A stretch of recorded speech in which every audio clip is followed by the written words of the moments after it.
بسم اللہ الرحمن الرحیم۔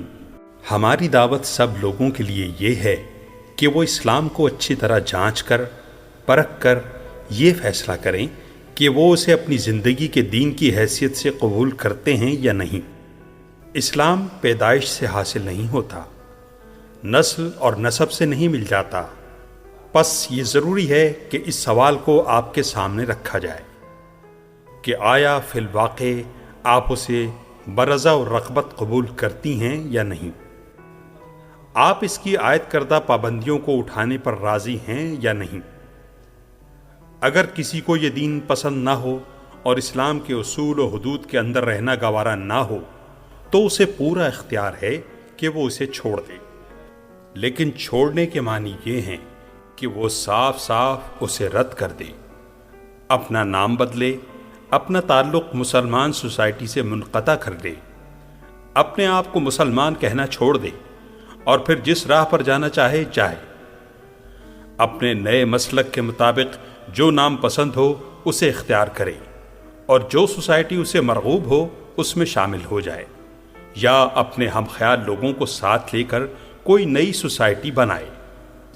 بہرحال یہ سلسلہ اب ختم ہونا چاہیے جو آج کل لوگوں نے اختیار کر رکھا ہے کہ اسلام پسند بھی نہیں ہے، اس کی پیروی پر راضی بھی نہیں ہیں، خیال اور عمل میں اسے چھوڑ کر دوسرے طریقے اختیار بھی کر چکے ہیں، مگر اس کے باوجود اصرار ہے کہ ہم مسلمان ہیں۔ مسلمان کہلائے جانے پر اصرار ہی نہیں بلکہ اسلام کے علم بردار اور اس کے مفتی بھی بنے ہوئے پھرتے ہیں۔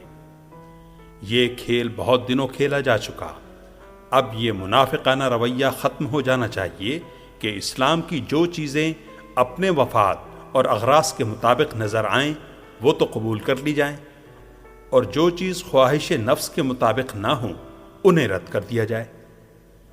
یہ افتؤمنون ببعض الکتاب وتکفرون ببعض کا مصداق ہے، جس کا طعنہ نبی صلی اللہ علیہ وسلم کی زبان سے یہودیوں کو دیا گیا تھا کہ کتاب الہی سے اپنی پسند کی چیزوں کو تو لے لیتے ہیں اور جو پسند نہ ہو انہیں رد کر دیتے ہیں۔ نفس پرستی اور خواہش کی بندگی کا یہ جعلی سکہ اب ایمان کے نام سے نہیں چل سکتا۔ کسی شریف آدمی کے لیے بھی یہ جال سازی باعزت نہیں ہے کہ اپنے مطلب کے لیے تو وہ مسلمان ہو اور اسلام کے نام پر اپنے حقوق مانگے، مگر اسلام کی پیروی کے لیے وہ مسلمان نہ ہو۔ ہم ہر شخص کے سامنے یہ سوال رکھتے ہیں اور اس کا دو ٹوک جواب چاہتے ہیں کہ تمہیں اسلام اپنے طریقے زندگی کی حیثیت سے پسند ہے یا نہیں؟ پسند نہیں ہے تو براہ کرم صاف انکار کرو، اور اگر پسند ہے اور فی الحقیقت تم مسلمان رہنا چاہتے ہو تو سچے دل سے اسے قبول کرو۔ اسلام کے ایک جز یا چند اجزاء کو نہیں بلکہ پورے اسلام کو لو، سیدھی طرح اطاعت کا رویہ اختیار کرو اور اسلام کو اپنا دین مان لینے کے بعد پھر ایسی آزاد خیالی کا دعویٰ مت کرو۔ یہ بات ہمیں صرف مردوں ہی سے نہیں کہنی ہے بلکہ عورتوں سے بھی یہی کچھ ہم کہنا چاہتے ہیں۔ عورتیں آزاد ہیں۔ ہم عورتوں سے گزارش کرتے ہیں کہ وہ اپنی شخصیتوں کو مردوں کی شخصیتوں میں گم نہ کر دیں، اپنے دین کو مردوں کے حوالے نہ کریں۔ وہ مردوں کا ضمیمہ نہیں ہیں، ان کی اپنی ایک مستقل شخصیت ہے۔ عورتوں کو بھی مردوں ہی کی طرح خدا کے روبرو پیش ہونا ہے اور اپنے اعمال و افعال کا خود حساب دینا ہے۔ قیامت کے روز ہر عورت اپنی ہی قبر سے اٹھے گی، اپنے باپ یا شوہر یا بھائی کی قبر سے نہیں اٹھے گی۔ اپنے اعمال کا حساب دیتے وقت وہ یہ کہہ کر نہیں چھوٹ جائے گی کہ میرا دین میرے مردوں سے پوچھو۔ اپنے طریقے زندگی کی وہ خود ذمہ دار ہے اور اسے خدا کے سامنے اس بات کی جواب دہی کرنی ہوگی کہ وہ جس طریقے پر چلتی رہی کیا سوچ کر چلتی رہی۔ لہٰذا ہم یہ سوال خود عورتوں کے سامنے پیش کرتے ہیں اور ان سے کہتے ہیں کہ اپنی راہ زندگی کا فیصلہ تم خود کرو، اور اس امر کا لحاظ کیے بغیر کرو کہ تمہارے مردوں کا فیصلہ کیا ہے۔ اسلام تمہیں اپنے دین کی حیثیت سے پسند ہے یا نہیں؟ اس کے اصول، اس کے حدود، اس کی عائد کی ہوئی پابندیاں، اس کی ڈالی ہوئی ذمہ داریاں، غرض ساری ہی چیزیں دیکھ کر فیصلہ کرو کہ وہ تمہیں قبول ہے یا نہیں۔ اگر ان سب چیزوں کے ساتھ اسلام قبول ہے تو سچے دل سے اس کی پیروی کرو، ادھورے نہیں بلکہ پورے اسلام کو اپنا دین بناؤ، اور پھر جان بوجھ کر اس سے انحراف نہ کرو۔ اور اگر قبول نہیں ہے تو صاف صاف اور اعلانیہ اسے چھوڑ دو اور اس کے نام سے ناجائز فائدہ اٹھانے کی کوشش نہ کرو۔ ہم نے ہمیشہ اپنے ساتھیوں اور رفیقوں سے یہی کہا ہے کہ آپ گھر کی عورتوں، ماؤں، بہنوں، بیویوں، بیٹیوں پر اسلام کی تبلیغ ضرور کریں، مگر خدا کے لیے انہیں قوامیت کے زور سے اپنے مسلک کی طرف نہ کھینچیں۔ انہیں سوچنے کی، رائے قائم کرنے کی پوری آزادی دیں۔ تبلیغ کا حق بس اتنا ہی ہے کہ آپ اسلام کے مطالبے کو ان کے سامنے رکھیں۔ اس کے بعد عورتوں کو اس امر کا فیصلہ خود کرنے کی آزادی ہونی چاہیے کہ انہیں یہ مطالبہ قبول ہے یا نہیں۔ اس طرح سوچ سمجھ کر جو خواتین بطور خود اسلام کو اپنا دین بنائیں، ان کے کرنے کے کام یہ ہیں: اسلامی سانچے میں ڈھل جائیے۔ آپ کا پہلا کام یہ ہے کہ اپنی زندگی کو اسلام کے سانچے میں ڈھالیں اور اپنے اندر سے یہ جاہلیت کی ایک ایک چیز کو چن چن کر نکالیں۔ اپنے اندر یہ تمیز پیدا کریں کہ کیا چیز اسلام کی ہیں اور کیا چیزیں جاہلیت کی ہیں۔ پھر اپنی زندگی کا جائزہ لیں اور بے لوث محاسبہ کر کے دیکھیں کہ اس میں جاہلیت کا کوئی اثر تو نہیں پایا جاتا۔ ایسے جو اثرات بھی ہیں ان سے اپنی زندگی کو پاک کیجیے اور اپنے خیالات کو، اپنی معاشرت کو، اپنے اخلاق کو اور پورے طرز عمل کو دین کے تابع کر دیجیے۔ گھر سے جہالت نکالیے۔ آپ کا دوسرا کام یہ ہے کہ گھر کی فضا کو درست کریں۔ اس فضا میں پرانی جاہلیت کی جو رسمیں چلی آ رہی ہیں ان کو بھی نکال باہر کریں، اور نئے زمانے کی جاہلیت کے جو اثرات انگریزی دور میں ہمارے گھروں میں داخل ہو گئے ہیں انہیں بھی خانہ بدر کریں۔ اس وقت ہمارے گھروں میں پرانے زمانے کی جاہلیت اور نئے زمانے کی جاہلیت کا ایک عجیب مرکب رائج ہے۔ ایک طرف تو وہ روشن خیالی ہے جو ہماری مسلمان خواتین کو فرنگیت زدہ شکل میں لا رہی ہے، اور دوسری طرف اسی روشن خیالی کے ساتھ ساتھ پرانے زمانے کے جاہلانہ تخیلات، مشرکانہ عقیدے اور غیر اسلامی رسمیں بھی ہماری معاشرت میں برقرار ہیں۔ اب جن خواتین کو اپنے ایمانی فرائض کا احساس ہو جائے ان کا کام یہ ہے کہ پرانی جاہلیت کی رسموں اور تصورات کو بھی چن چن کر گھر سے نکالیں اور نئے زمانے کی جاہلیت کے ان مظاہر کا بھی خاتمہ کریں جو فرنگی تعلیم اور انگریزی تہذیب کی اندھی تقلید کی بدولت گھروں میں گھس آئے ہیں۔ گھر میں قرآن لائیے۔ آپ کا تیسرا کام یہ ہے کہ اپنے بچوں کو اسلامی طرز پر تربیت دیں۔ ہماری نئی نسلیں اس لحاظ سے بڑی بدقسمت ہیں کہ گھروں کے اندر کبھی قرآن کی آواز ان کے کانوں میں نہیں پڑتی، اور نہ وہ اپنی آنکھوں سے گھر کے لوگوں کو کبھی نماز پڑھتے ہوئے دیکھتے ہیں۔ ہم اس لحاظ سے خوش قسمت تھے کہ بچپن میں ہم اپنے گھروں میں قرآن کی آواز سنتے تھے اور اپنے بڑوں کو نماز پڑھتے ہوئے دیکھتے تھے۔ ہمارے گرد و پیش بہرحال کچھ نہ کچھ آثار دین باقی تھے، لیکن موجودہ نسل کی یہ بدقسمتی انتہا کو پہنچ گئی ہے کہ گھروں کی جس فضا میں وہ پرورش پا رہی ہیں اس میں نہ قرآن کی آواز کبھی گونجتی ہے، نہ نماز کا منظر کبھی سامنے آتا ہے۔ آپ اس صورتحال کو ختم کریں اور اس فکر میں لگ جائیں کہ گھروں کی معاشرت میں، روزمرہ کے رہن سہن میں، زندگی کے مختلف معمولات میں اسلام نمودار ہو، اور وہ ہمارے بچوں کو آنکھوں کے سامنے چلتا پھرتا نظر آئے۔ بچے اسے دیکھیں، اس کا مزہ چکھیں اور اس سے اثر قبول کریں۔ ان کے کانوں میں بار بار قرآن کی آواز پڑے، وہ دن میں 5 مرتبہ گھر میں نماز کا منظر دیکھیں، پھر وہ اپنی فطرت کے تحت اپنے بڑوں کی تقلید کریں، انہیں نماز پڑھتا دیکھ کر خود بخود ان کی نقل اتاریں، وہ توحید کا پیغام سنیں، وہ عبادت کا مدعا سمجھیں، اسلام کا نقش ان کے دلوں پر قائم ہو، ان کی عادات درست ہوں، ان کے اندر اسلامی ذوق پیدا ہو۔ نئی نسل کے لیے یہ سب کچھ ہمیں درکار ہے۔ پس وہ تمام عورتیں جو اسلام کو قبول کریں، انہیں چاہیے کہ اس ضرورت کو پورا کرنے کے لیے اپنی گودوں اور اپنے گھروں کو مسلمان بنائیں، تاکہ ان میں ایک مسلمان نسل پروان چڑھ سکے۔ گھر کے مردوں پر اثر ڈالیے۔ آپ کا چوتھا کام یہ ہے کہ اپنے گھر کے مردوں پر اثر ڈالیں اور اپنے شوہروں، باپوں، بھائیوں اور بیٹوں کو اسلام کی زندگی کی طرف بلائیں۔ عورتوں کو نامعلوم یہ غلط فہمی کہاں سے ہو گئی ہے کہ وہ مردوں کو متاثر نہیں کر سکتی، حالانکہ واقعہ یہ ہے کہ عورتیں مردوں پر بہت گہرے اثرات ڈال سکتی ہیں۔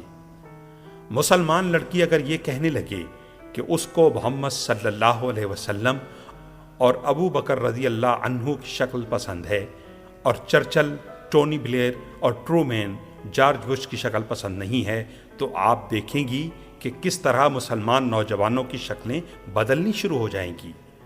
مسلمان عورت اگر کہنے لگے کہ اسے کالے صاحب لوگوں کا طرز زندگی مرغوب نہیں ہے، بلکہ اسے اسلامی طرز زندگی مرغوب ہے، جس میں نماز ہو، روزہ ہو، پرہیزگاری اور حسن اخلاق ہو، خدا کا خوف اور اسلامی آداب و تہذیب کا لحاظ ہو، تو آپ کی آنکھوں کے سامنے مردوں کی زندگیاں بدلنے لگیں گی۔ مسلمان بیوی اگر صاف صاف کہہ دے کہ اسے حرام کی کمائی سے سجائے ہوئے ڈرائنگ روم پسند نہیں ہیں، رشوت کے روپے سے عیش و عشرت کی زندگی بسر کرنا گوارا نہیں ہے، بلکہ وہ حلال کی محدود کمائی میں روکھی سوکھی روٹی کھا کر جھونپڑے میں رہنا زیادہ عزیز رکھتی ہے، تو حرام خوری کے بہت سے اسباب خود بخود ختم ہو جائیں گے اور کتنی ہی رائج الوقت خرابیوں کا ازالہ ہو جائے گا۔ اسی طرح اگر وہ تمام بہنیں جنہوں نے اسلام کو اپنے لیے دین تسلیم کر لیا ہے اصلاح احوال کی مہم شروع کر دیں، تو وہ اپنے اعزاء و اقربا، اپنے خاندان کے لوگوں اور اپنے میل ملاپ رکھنے والے گھرانوں کو بھی بہت سی خرابیوں سے بچا سکتی ہیں اور انہیں نئی اور پرانی جاہلیتوں سے پاک کر سکتی ہیں۔ آپ کا فرض ہے کہ آپ شیریں طریقے سے اپنے عزیزوں اور ملنے جلنے والوں کے سامنے جاہلیت کے طریقوں پر تنقید کریں، انہیں اسلام کے احکام سمجھائیں، ان کو اسلام کی حدود سے آگاہ کریں اور خود بھی اسلامی حدود کی پابندی کر کے اپنا صحیح نمونہ ان کے سامنے پیش کریں۔ یوں اگر کام کیا جائے تو ہماری سوسائٹی کا پورا ڈھانچہ بالکل درست ہو سکتا ہے۔ غلط راستے پر چلنے سے انکار کیجیے۔ اب اگر آپ نے اسلام فی الواقع اپنے لیے پسند کر لیا ہے تو آپ کے سامنے یہ سوال دو ٹوک فیصلے کے لیے آن کھڑا ہوگا کہ آیا آپ جاہلیت کی پیروی اور اسلام سے بغاوت میں اپنے غلط کار مردوں کی رفاقت کرنے کے لیے آمادہ ہیں یا نہیں؟ اگر آپ نے واقعی اسلام کو پسند کر لیا ہے تو پھر آپ کو اس سوال کا جواب لازماً نفی میں دینا ہوگا۔ آپ کے لیے یہ ہرگز مناسب نہیں ہوگا کہ دوسروں کی دنیا بنانے کے لیے آپ خود اپنی عاقبت خراب کر لیں۔ نبی صلی اللہ علیہ وسلم کا ارشاد ہے، قیامت کے روز بدترین حال اس شخص کا ہوگا جس نے دوسرے کی دنیا بنانے کی خاطر اپنی عاقبت خراب کر لی۔ لہٰذا آپ اپنے مردوں کی دنیا بنانے کی خاطر اپنی عاقبت خراب کرنے پر ہرگز آمادہ نہ ہوں۔ مسلمان خاتون ہونے کی حیثیت سے آپ شوہر، باپ، بھائی اور بیٹے ہر ایک پر یہ واضح کر دیں کہ ہم اسلام کے اتباع میں آپ کی رفاقت کر سکتی ہیں، لیکن اگر آپ کو اسلام کے حدود کی پابندی گوارا نہیں ہے تو آپ جانیں اور آپ کا کام، ہم آپ کا ساتھ نہیں دے سکتی۔ آپ کی دنیا کے لیے اپنی آخرت بگاڑنے پر ہم تیار نہیں۔ اسلام کے راستے پر ساتھ دیجیے۔ دوسری طرف جن خواتین کے شوہر، باپ، بھائی اور بیٹے خدا اور رسول صلی اللہ علیہ وسلم کی پیروی کرنے والے ہوں، ان کا کام یہ ہے کہ وہ ان کے ساتھ پورا تعاون کریں اور تکلیفوں میں ان کا ساتھ دیں۔ ظاہر بات ہے کہ جو شخص اسلام کی حدود کے اندر رہنے کا فیصلہ کرے گا وہ دولت کمانے میں ہر طرح کے مال پر ہاتھ نہیں مار سکتا، وہ حرام خوری نہیں کر سکتا، وہ حلال طریقوں سے محدود کمائی کر کے عیاشی کے سامان فراہم نہیں کر سکتا۔ پس مسلمان خاتون کو حلال کی تھوڑی کمائی پر قناعت کرنی چاہیے۔ اسلام پر چلنے والے باپوں، شوہروں، بھائیوں اور بیٹوں پر دباؤ نہیں ڈالنا چاہیے کہ وہ ان کے لیے عیش و عشرت اور لطف و لذت کے سامان فراہم کریں۔ اسی طرح دین حق کی اطاعت اور اس کو قائم کرنے کی کوشش میں مردوں کو بہت سی تکلیفوں کا سامنا بھی کرنا پڑتا ہے، اور مسلمان خواتین کا فرض ہے کہ ان تکالیف میں اپنے حق پرست مردوں کی سچی رفیق ثابت ہوں۔ نازک وقت کا تقاضا۔ ہمارے سامنے ایک بہت بڑے کام کا پروگرام ہے۔ ہمیں پاکستان میں اسلام کی حکومت قائم کرنا ہے، اور یہ کام بہت بڑی جد و جہد کا مطالبہ کرتا ہے۔ یہاں کے باشندوں کو یہ طے کرنا ہے کہ وہ اپنے لیے کس طریقے زندگی کو، کس اصول اخلاق کو اور کس نظام حکومت کو پسند کرتے ہیں۔ اس سلسلے میں آپ دیکھیں گی کہ اس ملک میں ایک کشمکش برپا ہے۔ ایک طرف وہ نام نہاد مدعیان اسلام ہیں جن کو صرف اسلام کا نام باپ دادا سے ورثے میں ملا ہے، لیکن اس کو طریقے زندگی کی حیثیت سے انہوں نے نہ قبول کیا ہے اور نہ قبول کرنے پر تیار ہیں۔ اسلام کے نام پر جو حقوق حاصل ہو سکتے ہیں انہیں تو وہ حاصل کرنا چاہتے ہیں، لیکن جن پابندیوں کا اسلام مطالبہ کرتا ہے ان سے وہ خود بھی آزاد رہنا چاہتے ہیں اور ملک کو بھی آزاد رکھنا چاہتے ہیں۔ یہ لوگ مسلمانوں کے اوپر کافرانہ حکومت قائم رکھنے اور کافرانہ قوانین جاری رکھنے کے ارادے رکھتے ہیں۔ دوسری طرف ان کے مقابلے میں وہ سب لوگ ہیں جو اسلام کو اپنے طریقے زندگی کی حیثیت سے پسند کرتے ہیں۔ ان کی خواہش ہے کہ اس ملک میں اسلام کی حکومت قائم ہو اور اسلام کا قانون جاری ہو۔